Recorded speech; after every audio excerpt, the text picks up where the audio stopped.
혹시 요즘 여름인데도 손끝이 차가우신가요? 그럴 땐 한번 의심해 보셔야 합니다. 그건 단순히 추위 때문만이 아니라 몸이 조용히 보내는 첫 번째 신호일지도 모릅니다. 이순자 씨는 평생 나는 체질이 냉한 사람이야. 그렇게 말하며 손발이 찬 걸 당연하게 여기며 살아왔습니다. 그런데 올해는 뭔가 달랐습니다. 한여름 새벽인데도 발바닥이 시려서 잠이 깨고 무릎 안쪽이 뻐근하게 시리더니 손끝이 얼음장처럼 식었습니다. 양말을 두 겹으로 신고 전기 매트를 켜도 나아지지 않았습니다. 나이 들어서 그렇겠지. 그렇게 생각하며 핫팩을 붙이고 따뜻한 차 한 잔으로 버텼습니다. 하지만 며칠이 지나자 이상한 변화가 찾아왔습니다. 아침에 젓가락을 잡는데 손가락 마디가 굳은 듯 덜그럭거리고 피가 도는 느낌이 없었습니다.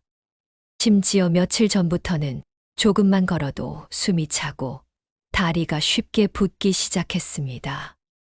순자 씨는 거울 속 자신의 손을 바라보며 중얼거렸습니다. 이상하네.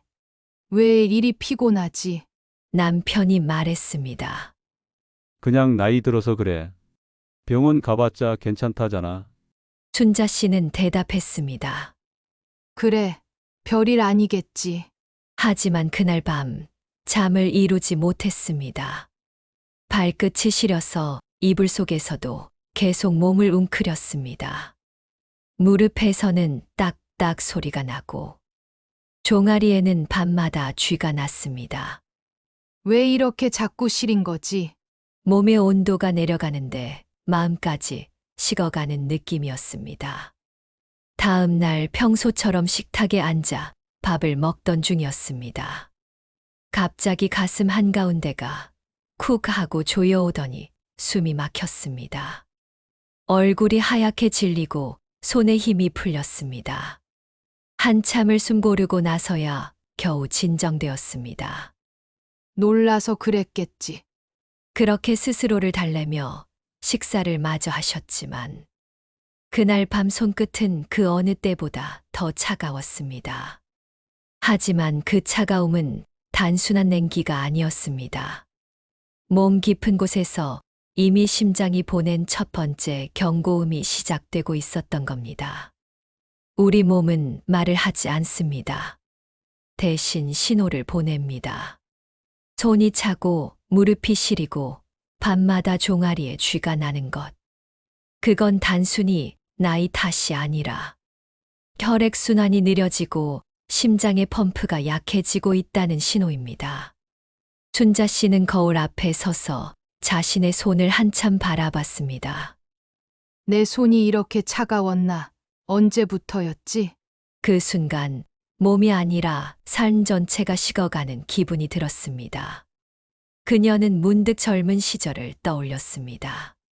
그땐 새벽 시장 장 보러 다니며도 손끝이 따뜻했는데 지금은 겨울이 아닌데도 이불 속에서 손을 비벼야 합니다. 나이가 든다는 건 이렇게 조금씩 온도를 잃는 일이구나 싶었습니다. 사람은 나이를 먹으면서 피부보다 먼저 온도를 잃습니다. 몸의 온기가 사라지면 마음의 열정도 함께 식습니다. 그래서 나이 들수록 따뜻하게 산다는 건 그저 좋은 말이 아니라 몸과 마음을 지켜내는 하나의 방식이 됩니다. 혹시 지금 손끝이 차가우신가요? 그건 여러분의 몸이 오늘도 이렇게 말하고 있는 걸지도 모릅니다. 이제 나를 조금 더 따뜻하게 안아주세요. 다음 날 새벽, 심장이 쿵 하고 내려앉는 듯 했습니다. 숨이 막히고 가슴 한가운데가 조여왔습니다. 손끝이 차갑게 식고 식은 땀이 비 오듯 쏟아졌습니다. 이상하다. 어제도 이랬는데. 순자 씨는 어지러움에 벽을 붙잡았습니다. 남편이 잠에서 깨어 허둥지둥 물었습니다. 왜 그래? 숨이 막혀? 순자 씨는 대답도 못한 채 겨우 손으로 가슴을 눌렀습니다. 새벽 공기를 가르며 119 구급차가 달렸습니다. 차 안에서 들려오는 사이렌 소리 사이로 순자 씨는 마음속으로 되뇌었습니다. 이러다 진짜 죽는 걸까? 응급실 침대 위. 차가운 산소 호흡기의 공기가 폐 속으로 들어오자 정말 위험했구나 하는 생각이 스쳤습니다. 의사가 다가와 차분히 말했습니다. 지금은 위급하진 않지만 심장 기능이 약해져 있습니다. 손발이 차가운 건 단순한 냉증이 아닙니다. 심장에서 피가 끝까지 잘 돌지 않는 신호예요. 순자 씨는 믿기지 않았습니다. 손끝이 시린 게 심장이랑 관계가 있나요? 의사는 고개를 끄덕였습니다. 심장이 펌프질을 약하게 하면 피가 말단까지 도달하지 못합니다. 그래서 손끝, 발끝이 저리고 차갑죠. 운동 부족, 스트레스, 근육 감소가 겹치면 피가 끈적해지고 순환은 더 막힙니다. 순자 씨는 눈을 내리깔았습니다. 그냥 나이 들어서 그런 줄만 알았는데 의사가 부드럽게 말했습니다. 몸은 늘 신호를 보냅니다. 다만 우리가 너무 바빠서 그걸 듣지 못할 뿐이에요. 순자 씨의 눈가가 살짝 젖었습니다. 며칠 전 밥을 먹다 숨이 막혔던 순간이 떠올랐습니다. 그때 이미 몸은 이렇게 말하고 있었던 겁니다. 나를 돌봐달라. 검사 결과 순자 씨의 심장은 일시적으로 피를 충분히 내보내지 못했고 혈액 점도가 높아져 있었습니다. 혈압도 평소보다 올라 있었습니다. 의사는 조심스럽게 당부했습니다. 약도 중요하지만 이제부터는 생활이 더 중요합니다. 물을 자주 드시고 하루에 20분이라도 걷는 게 좋습니다. 앉아만 계시면 피가 손끝으로 가지 못합니다. 순자 씨는 의사의 말을 들으며 가만히 손끝을 바라봤습니다. 아직은 차갑지만 언젠가 다시 따뜻해질 수 있을까? 그녀는 병실 창문을 열어 새벽 햇살을 잠시 바라봤습니다. 그 빛이 유리창을 타고 들어오며 손끝에 아주 약한 온기가 느껴졌습니다. 내가 느꼈던 냉기는 몸이 아니라 삶이 식은 탓이었을지도 몰라. 잠시 후 남편이 들어와 물었습니다. 괜찮대? 순자 씨는 미소를 지으며 대답했습니다. 응, 괜찮대. 근데 내가 나를 너무 방치했더라. 남편은 멋쩍게 웃으며 고개를 끄덕였습니다. 다음엔 바로 병원 가자. 그날 밤 순자 씨는 손을 가슴 위에 올려놓고 중얼거렸습니다. 괜찮니? 오늘도 잘 뛰고 있니? 그 순간 마음속 어딘가에서 미세한 박동이 또렷하게 느껴졌습니다. 우리 몸은 늘 말을 겁니다. 그 목소리가 작아서 우리가 못 들을 뿐입니다. 손끝이 차가운 건 단순한 냉증이 아니라 지금 멈추지 않으면 위험하다는 몸의 경고음일지도 모릅니다. 혹시 오늘 손이 유난히 차가우셨나요? 그렇다면 잠시 멈추셨어. 당신의 심장과 대화해 보시기 바랍니다. 하루 한 번 따뜻한 물 한 컵과 천천히 걷는 10분. 그것이 바로 당신의 심장과 나누는 첫 번째 대화입니다. 퇴원 후 며칠 동안 순자 씨는 의사의 말대로 아침마다 천천히 걸었습니다. 심장이 약하다는 진단이 아직도 믿기지 않았지만 걷다 보면 손끝이 조금 덜 차가워지는 걸 느꼈습니다. 몸도 조금씩 회복되고 마음도 한결 가벼워졌습니다. 그러던 어느 날 오후, 오랜 친구 영숙에게서 전화가 걸려왔습니다. 순자야, 요즘 이상해. 밤마다 발이 얼음장 같아서 잠을 못 자겠어. 순자 씨는 깜짝 놀랐습니다. 영수가, 그거 나도 그랬어. 그거 그냥 냉증 아니야. 꼭 병원 가봐. 그러자 영숙은 웃으며 말했습니다. 에이, 나도 손발이 원래 찼잖아. 명절 끝나고 나면 갈게. 요즘 병원도 북적이잖아. 춘자 씨는 조심스레 말했습니다. 나도 그렇게 미뤘다가 응급실 갔어. 진짜 농담 아니야. 하지만 영숙은 괜찮아, 괜찮아, 걱정 마. 라며 웃어 넘겼습니다. 며칠 후 추석을 하루 앞둔 아침이었습니다. 춘자 씨는 차례 음식을 준비하며 바쁘게 움직였습니다. 그때 휴대폰이 울렸습니다. 화면에는 짧은 문자 한 줄이 떴습니다. 영숙이 어젯밤 급성 심근경색으로 세상 떠났어. 춘자 씨는 손에서 휴대폰이 미끄러지는 것도 느끼지 못했습니다. 부엌의 모든 소리가 멎은 듯 했습니다. 어젯밤까지 괜찮다더니 그 말이 머릿속을 맴돌았습니다. 장례식장에는 영숙의 딸과 손자들이 울고 있었습니다. 춘자 씨는 조용히 향을 피우며 속으로 중얼거렸습니다. 같은 증상이었는데 나는 살아있고 넌 떠났구나. 그날 집으로 돌아오니 방 안 공기도 싸늘했습니다. 춘자 씨는 앨범을 꺼내 영숙의 사진을 바라봤습니다. 언제나 웃던 얼굴. 그 미소 뒤에 이렇게 아픈 몸이 숨어 있었다니. 가슴이 먹먹했습니다. 내가 좀 더 강하게 말했어야 했는데 같이 병원 가자고 잡았더라면. 후회가 밀려왔습니다. 그녀는 한동안 그 자리에 앉아 손을 비볐습니다. 손끝이 유난히 차가웠습니다. 그날 밤 순자 씨는 창가에 앉아 하늘을 바라보았습니다. 별빛 아래에서 조용히 다짐했습니다. 이젠 내 몸의 신호를 절대 무시하지 않겠다. 그리고 주변 사람들에게도 알려야겠다. 며칠 뒤 동네 모임에서 순자 씨는 이야기했습니다. 여러분, 손발이 차갑다고 그냥 넘기지 마세요. 그게 심장의 신호일 수 있대요. 사람들이 놀란 눈으로 물었습니다. 정말이야. 그게 그렇게 위험해? 순자 씨는 고개를 끄덕였습니다. 저도 몰랐어요. 몸이 먼저 말하더라고요. 그걸 무시하면 늦을 수도 있어요. 모임이 끝난 뒤 순자 씨는 집으로 돌아와 영숙의 번호를 눌러봤습니다. 서비스가 정지된 번호입니다. 그 한 문장이 심장보다 더 차갑게 가슴을 파고들었습니다. 순자 씨는 손을 가슴에 얹고 속삭였습니다.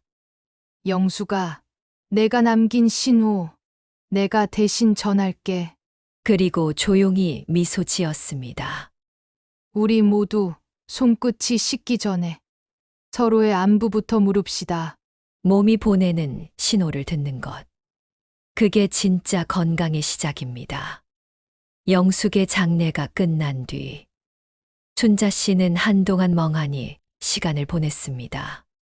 무엇을 해도 손에 힘이 들어가지 않았습니다.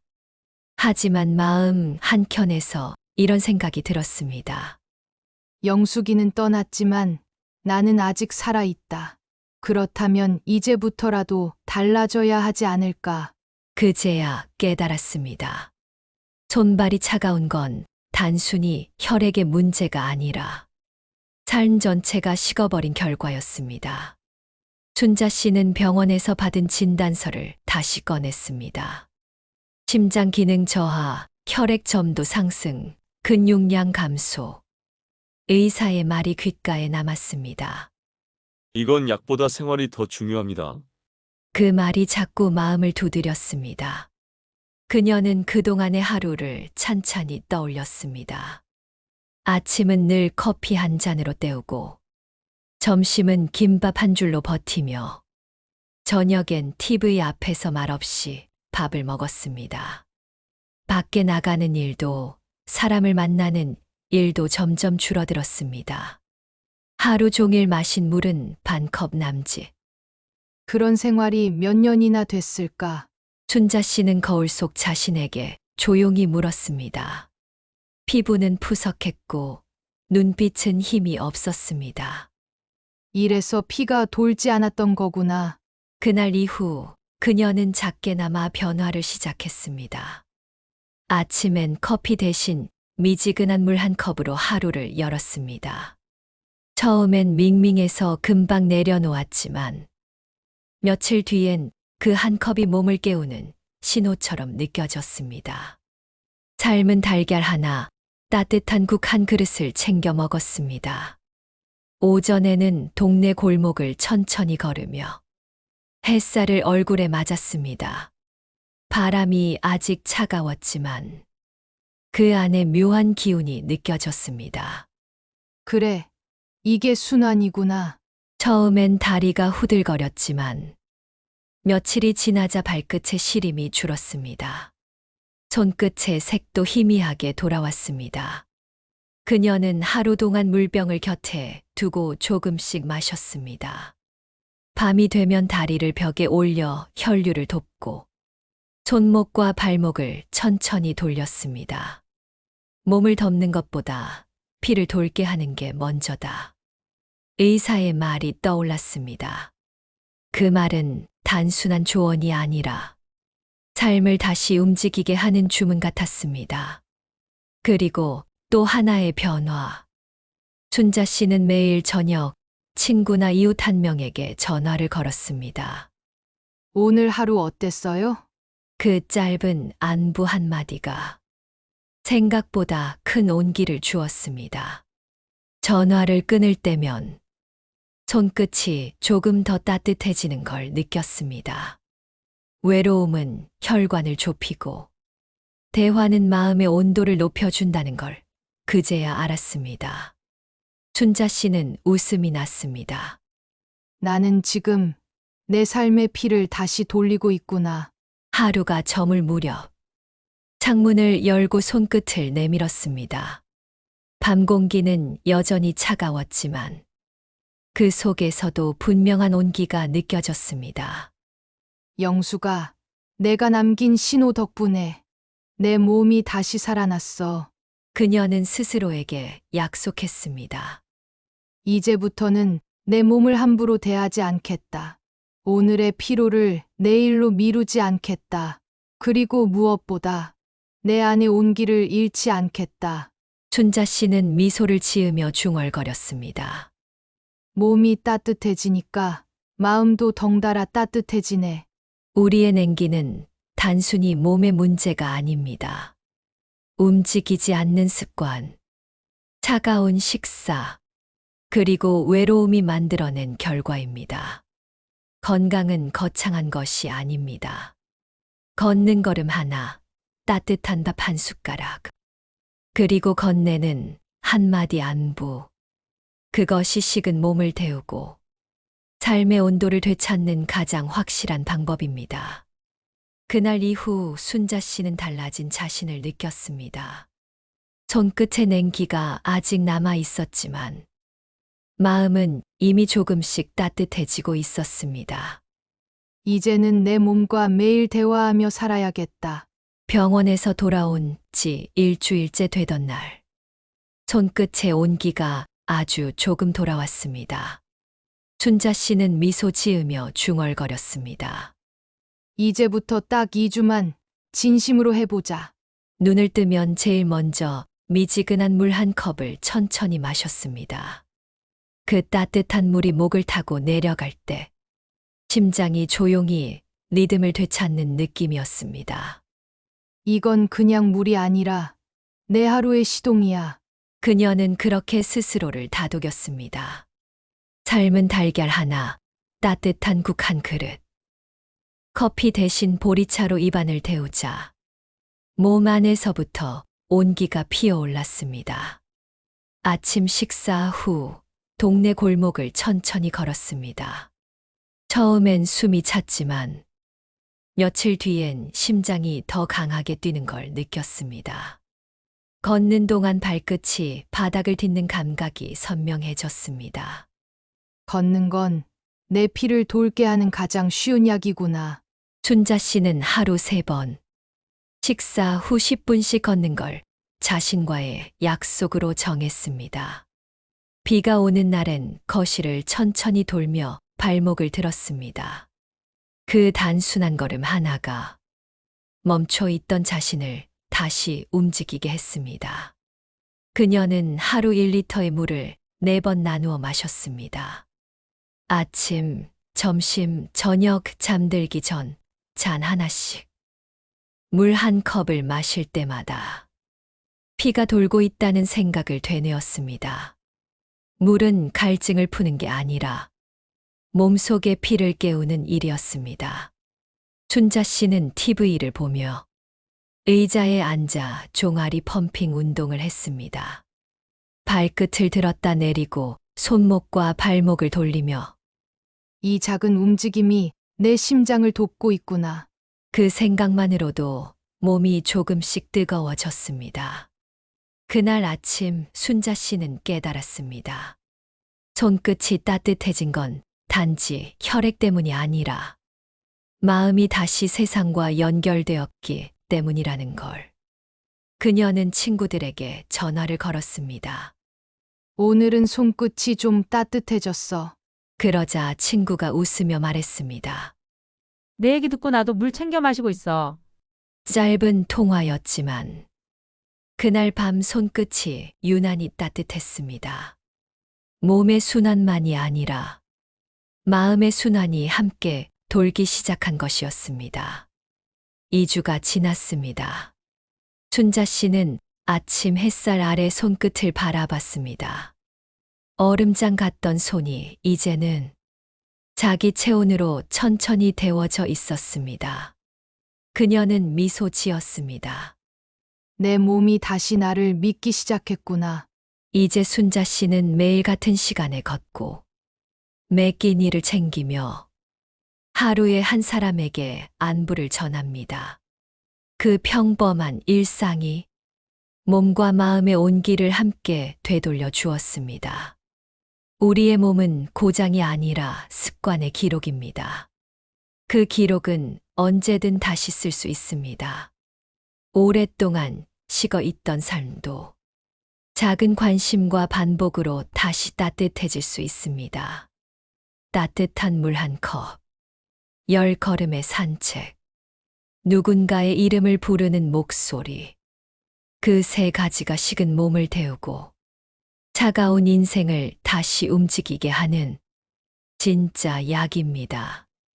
아침 햇살이 창문을 비추던 날, 춘자 씨는 손끝을 가만히 바라봤습니다. 얼마 전까지만 해도 얼음장처럼 차가웠던 손이 이젠 따뜻했습니다. 그 온기는 단지 피가 돈 결과가 아니라 그녀의 삶이 다시 움직이기 시작했다는 증거였습니다. 춘자 씨는 미소 지으며 중얼거렸습니다. 내 몸이 나한테 편지를 보내고 있었구나. 예전엔 몰랐습니다. 몸이 아프면 병이고 손발이 차면 나이 탓이라 생각했습니다. 하지만 이제는 알게 되었습니다. 몸은 언제나 가장 솔직한 나의 목소리라는 걸요. 손끝이 차가울 때는 마음이 닫혀 있었고, 숨이 가쁠 땐 너무 오래 참아온 감정이 쌓여 있었으며, 무릎이 시릴 때는 멈춰 있던 내 삶이 있었다는 걸. 몸은 늘 나에게 말을 걸고 있었습니다. 다만 내가 듣지 않았을 뿐입니다. 춘자 씨는 그날 일기장에 이렇게 적었습니다. 오늘 내 손끝은 따뜻했다. 이건 병이 낫는 게 아니라 내가 나를 다시 돌보기 시작했다는 증거다. 그 문장을 쓰며 눈가가 살짝 젖었습니다. 그동안 얼마나 내 몸을 외면하고 살았던가. 늘 가족 걱정, 자식 걱정, 돈 걱정만 하며 정작 자신은 뒷전이었던 세월이 떠올랐습니다. 몸이 나한테 수없이 말을 했을 텐데 나는 듣지 못했구나. 그녀는 손등을 가만히 어루만졌습니다. 그 온기가 위로 올라와 가슴을 덮었습니다. 그날 저녁 순자 씨는 평소보다 조금 일찍 불을 껐습니다. 잠들기 전 조용히 손을 가슴 위에 올려두었습니다. 심장이 쿵쿵 고르게 뛰었습니다. 그 리듬이 마치 말 없는 편지처럼 느껴졌습니다. 오늘도 고마워요. 내가 버티고 있는 건 당신 덕분이에요. 그녀는 속삭였습니다. 그래. 나도 내 덕분에 여기까지 왔지. 그 순간 마음 깊은 곳에서 조용한 평화가 피어올랐습니다. 이제 순자 씨는 알게 되었습니다. 나이 든다는 건 느려지는 게 아니라 깊어지는 일이라는 걸. 몸이 약해지는 게 아니라 내 안의 목소리가 점점 또렷해지는 과정이라는 걸요. 그래서 오늘도 순자 씨는 몸에게 인사를 건넵니다. 잘 지냈니? 오늘도 고맙다. 몸이 대답하지 않아도 괜찮습니다. 그 따뜻한 온기 하나면 충분하니까요. 우리 모두의 몸은 언젠가부터 말을 아끼고 있지만 여전히 우리에게 편지를 보내고 있습니다. 조금 쉬어가자. 나를 너무 몰아붙이지 말자. 오늘은 그냥 따뜻한 밥 한 끼 하자. 그 짧은 속삭임을 들을 수 있다면 우리는 이미 젊음보다 더 큰 선물을 되찾은 겁니다. 순자 씨는 마지막 일기장을 덮으며 조용히 웃었습니다. 이제 나는 내 몸과 화해했어요. 그녀는 창문을 열어 밤 공기를 들이켰습니다. 손끝이 다시 차가워졌지만 이번엔 두렵지 않았습니다. 왜냐하면 그 차가움은 다시 따뜻해질 수 있다는 걸 이미 알고 있었기 때문입니다. 우리의 몸은 매일 나에게 보내는 편지입니다. 그 편지를 끝까지 읽는 사람만이 삶의 온기를 끝까지 지킬 수 있습니다. 이 이야기가 여러분의 마음에도 작은 온기가 되었길 바랍니다. 혹시 오늘도 손끝이 차가우시다면 이 영상을 저장해 두시고 다시 한번 들어보세요. 그리고 여러분의 생각과 경험을 댓글로 나눠주세요. 구독과 좋아요, 알림 설정은 다음 따뜻한 이야기로 여러분을 찾아가는 작은 약속입니다. 오늘도 여러분의 몸은 조용히 편지를 쓰고 있습니다. 그 편지를 놓치지 않으셨으면 좋겠습니다. 우리 모두 따뜻한 내일에서 다시 만나요.